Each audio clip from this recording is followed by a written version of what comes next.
let us talk in detail about glucose molecule. All of us know glucose has a molecular formula of C6H12O6 and it belongs to the D series of sugar, that is the OH group. It has come from the glyceraldehyde where the OH group is in the right hand side. Okay. Now, whenever you look at examine a molecule of glucose, how do you write the structures? You write 6 carbons in a row. Lowest carbon is CH2H. Top carbon is CHO, aldehyde, because it belongs to an aldose category of sugar. So, 6 carbons, top you write CHO, at the lower bottom you write CH2H.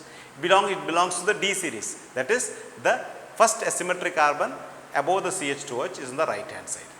Now, you got remaining 3 OH. Very easily you remember, one on the right hand side, next on the left hand side, next on the right hand side. So, the structure of glucose, write 6 carbons in a row, CH at the top, CH2H at the bottom, because it belongs to D series, the lowest is asymmetric carbon, OH on the right hand side. Okay. What about the remaining 3? One on the right, the other on the left, third on the right. So, these are the placement of the 3 OH groups, remaining 3 OH groups. This is the basic structure of glucose molecule. Okay. For easy remembrance, I just put it like this. Now, when you talk about a glucose molecule, let us talk about its reaction and how the structure has been arrived at. When you take a glucose molecule, when you treat it with Tollens reagent, it gives a silver mirror. What does that indicate? That it has an aldehyde group. This is the first thing. Each reaction will tell you some characteristic of the molecule of glucose. So, when treated with Tollens reagent, you get silver mirror. What does that indicate? It indicates that glucose has an aldehyde group. Next, when you treat glucose with acetic anhydride, you get pentaacetate. We all know acid and alcohols react to form esters. So, when you are getting pentaacetate, that means there should be 5 free OH group on the glucose molecule. So, that is why we are getting pentaacetate. So, what does this reaction tell us? That there are free 5 OH group, and we know that one OH group can be only on one carbon. You can't have 2 OH group on the same carbon, it becomes unstable. Okay. So, we are at the top you got an CHO, the remaining 5 carbons each has an OH group. So, that is why we got a pentaacetate. One thing. Another thing, when you treat it with HI and red phosphorus, you get N-hexane. What does this indicate? You get N-hexane means that is there are 6 carbons in a chain, because with HI, which is a very strong reducing agent, if you are getting N-hexane, it means all the 6 carbons are in a chain. This is another proof. Next, when you treat it with hydrogen and nickel, you get the top CHO also becomes OH, you get sorbitol. It becomes hexa hydroxy compound, and when treated with acetic anhydride, you get hexaacetate. That again proves that what we said is correct. So, there are 6 carbons and the 1 carbon contains an aldehyde group. Okay. This again is an interesting finding. Next, the same molecule, when you treat it with bromine water very easily oxidizes an aldehyde group. So, you get an acid. So, that indicates again that there is a CHO group. Similarly, when you treat it with dilute nitric acid, you get a dicarboxylic acid, that is there are 2 primary carbons. One we already know is an aldehyde group.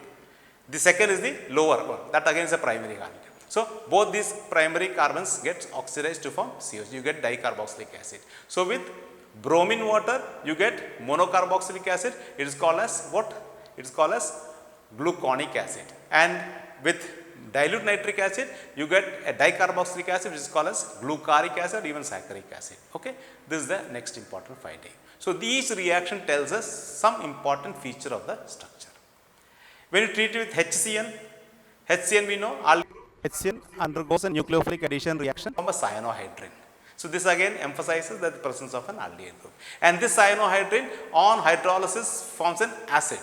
So, when you started with the glucose 6 carbon, you carried out treatment with HCN, you get a cyanohydrin, 1 carbon is increased, which on hydrolysis gave an acid, and the acid was an 7 carbon containing acid.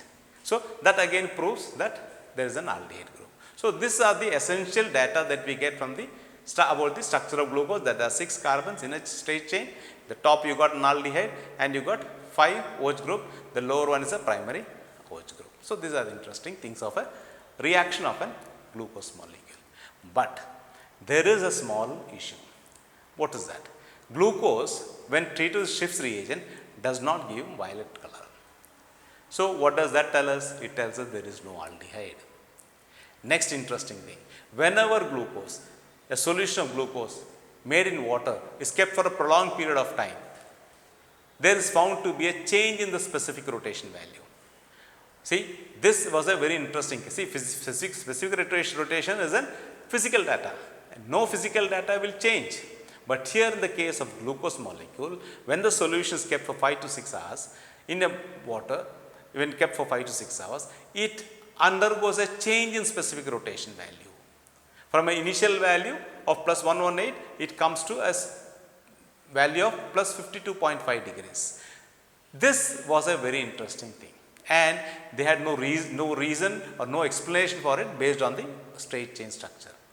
And this phenomenon was subsequently called as mutarotation. That is, whenever there is a change in specific rotation value of any optically active compound when kept for a prolonged period of time, then it is called as mutarotation. So, glucose was showing mutarotation, and the open chain structure could not give a proper explanation for it.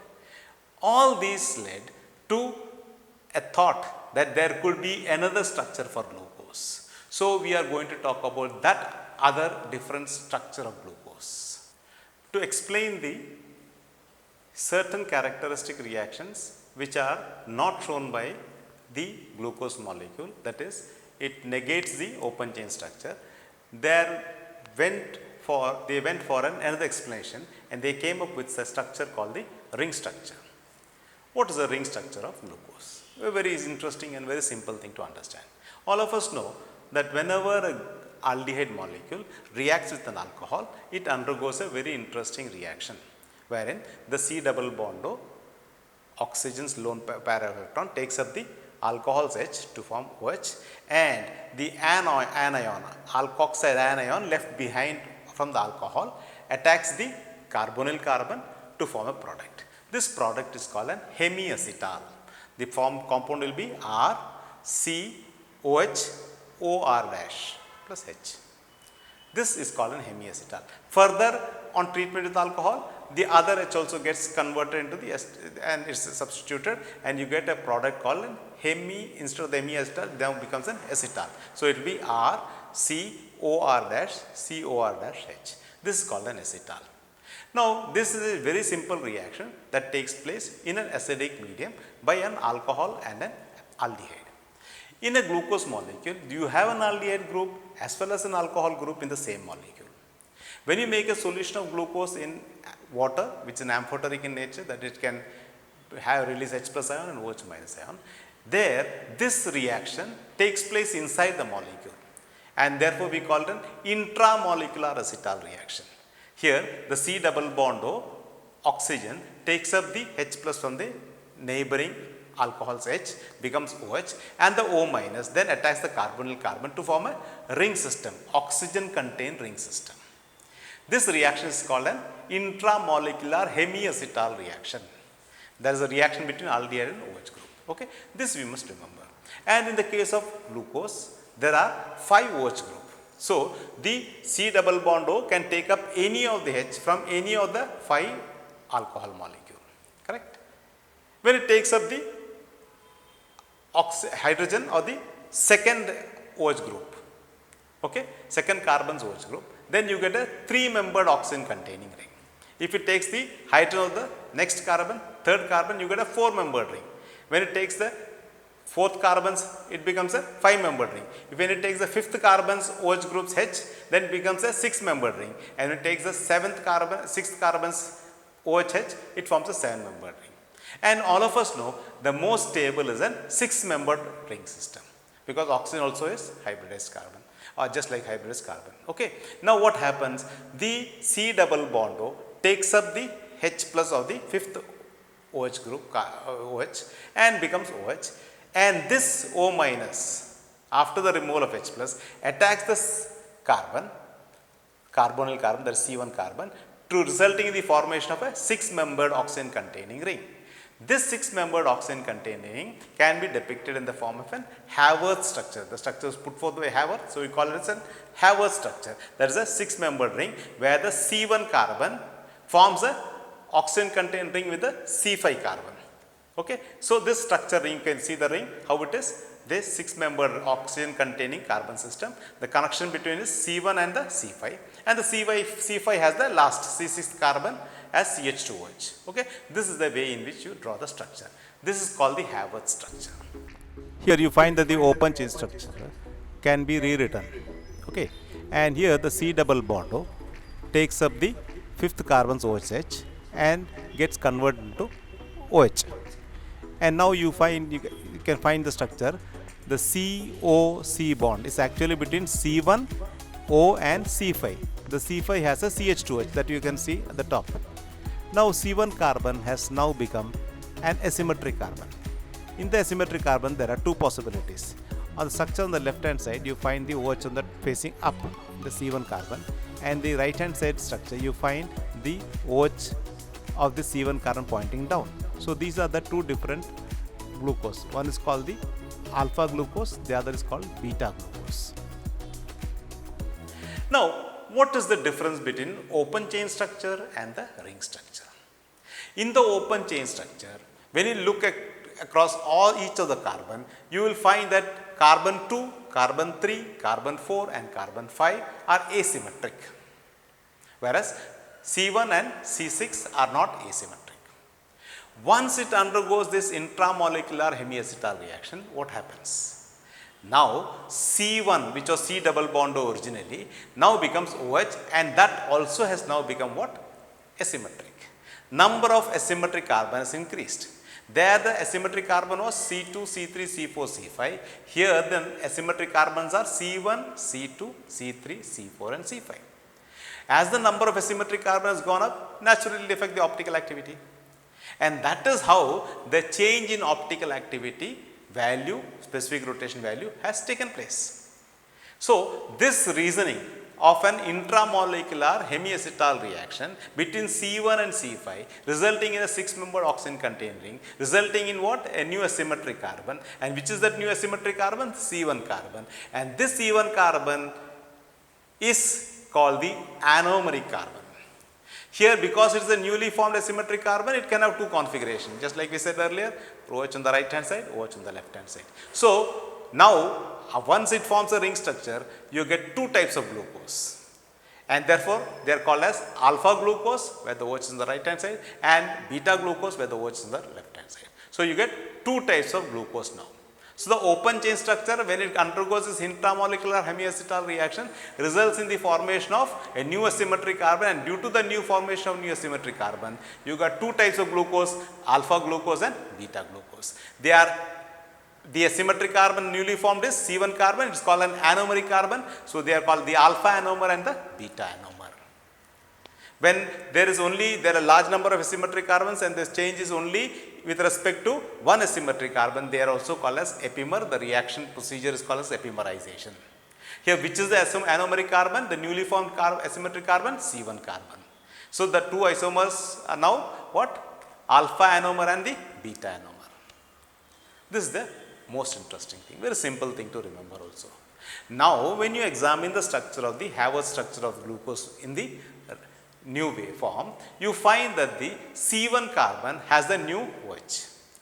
As I said, OH, when you draw in the Haworth structure, you show OH down and OH up. In the alpha anomer, what is the position?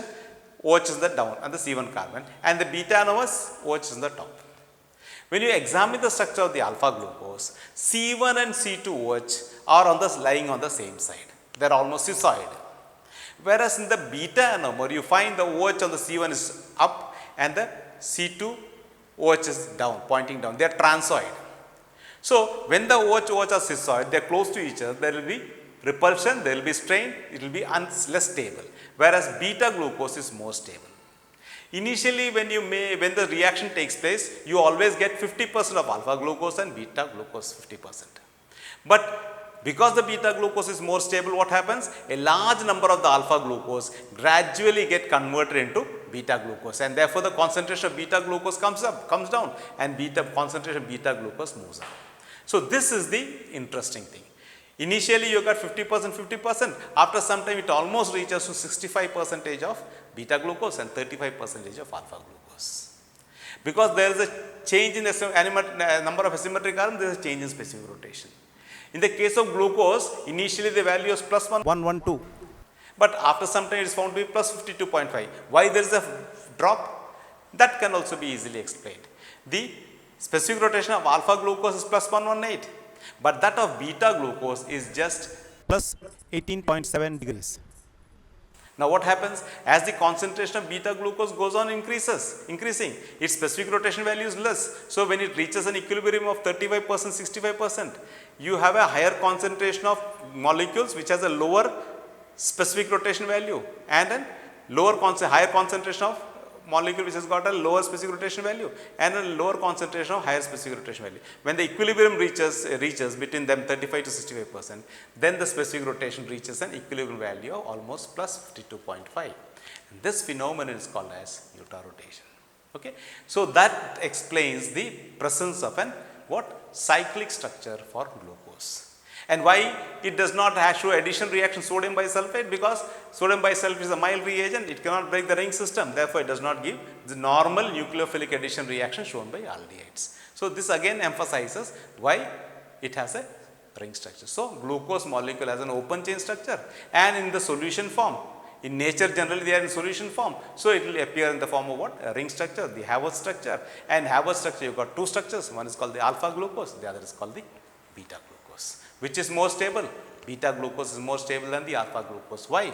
Because in beta glucose C1, C2, OH are transoid, opposite to each other, less repulsion, therefore more stable. Alpha glucose C1, C2, OH are close to each other, cis-oid, therefore less stable. This is what you must always remember. Okay? This is called the Haworth structure of glucose.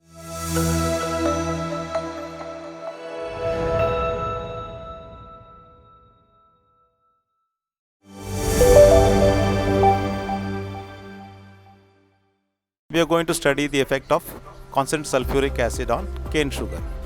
When sulfuric is added to cane sugar, just leaving it aside or mild warming, it undergoes charring because we know that sugars have got OH group and OH and the neighboring H can be eliminated, and this dehydration removes the water molecule from the sugar and what is left behind is carbon. So the reaction is called as charring.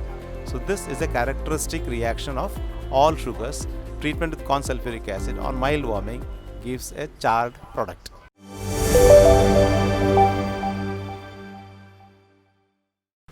We can now demonstrate how we carry out the Tollens reaction. Now Tollens reagent is used to find out the presence of aldehydes, and we know that there are two types of sugars, reducing sugars and non-reducing sugars. So we will be able to distinguish them by Tollens reagent. Let us see how we prepare the Tollens reagent. To prepare the Tollens reagent, we require silver nitrate, sodium hydroxide and ammonia solution. We take a little amount of silver nitrate in a clean test tube. To this silver nitrate solution, small amount of sodium hydroxide is added. You may require 1 or 2 drops of sodium hydroxide. A precipitate is formed.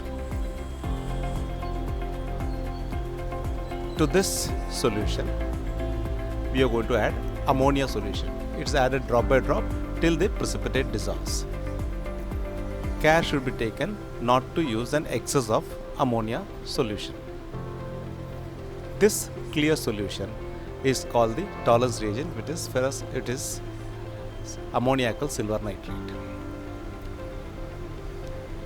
To this we add a small amount of the glucose, which is a reducing sugar. Shake it thoroughly. After mixing it properly, wait to see whether a silver coating is found on the inner surface of the test tube. If not, then place it in a water bath for 5 to 10 minutes. If it's a reducing sugar, if it is an aldehyde group, then a silver mirror is formed on the test tube. This indicates the presence of aldehyde, and all reducing sugars will give this test. If there is no aldehyde, if it is a non-reducing sugar, then when it is placed in a water bath, no silver mirror is obtained. It will be a negative test.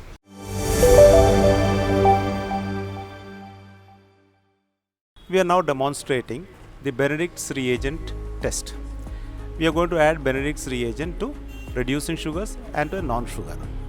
We are taking a sample of glycine, which is not a sugar, and then maltose and glucose, which are both are reducing sugars. We are going to take 1 ml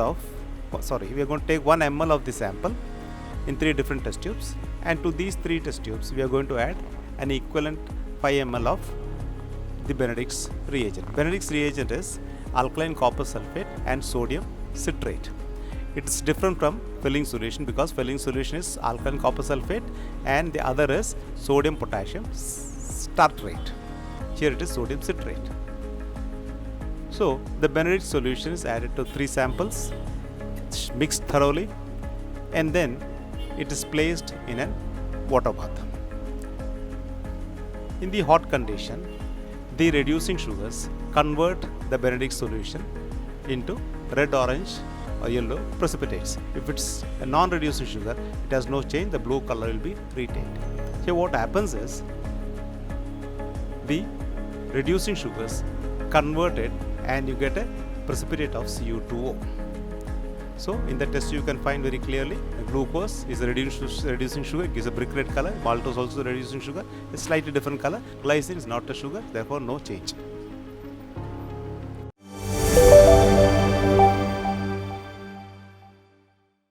Now we'll talk about Molish test. Molish test is given by all carbohydrates.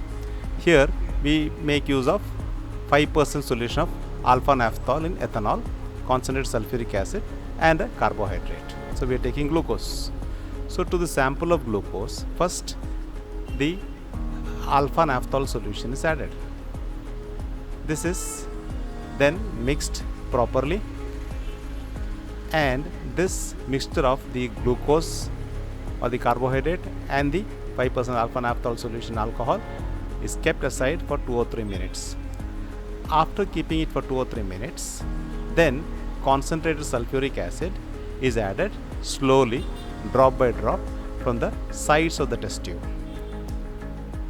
When sulfuric acid is added, here first it converts the glucose by dehydration into furfural derivative. This furfural derivative then further dehydration undergoes a condensation reaction with the alpha naphthol molecule and results in the formation of a violet ring in the junction between the 2 solutions. So this violet ring formation is the Molish test and it is shown by all carbohydrates.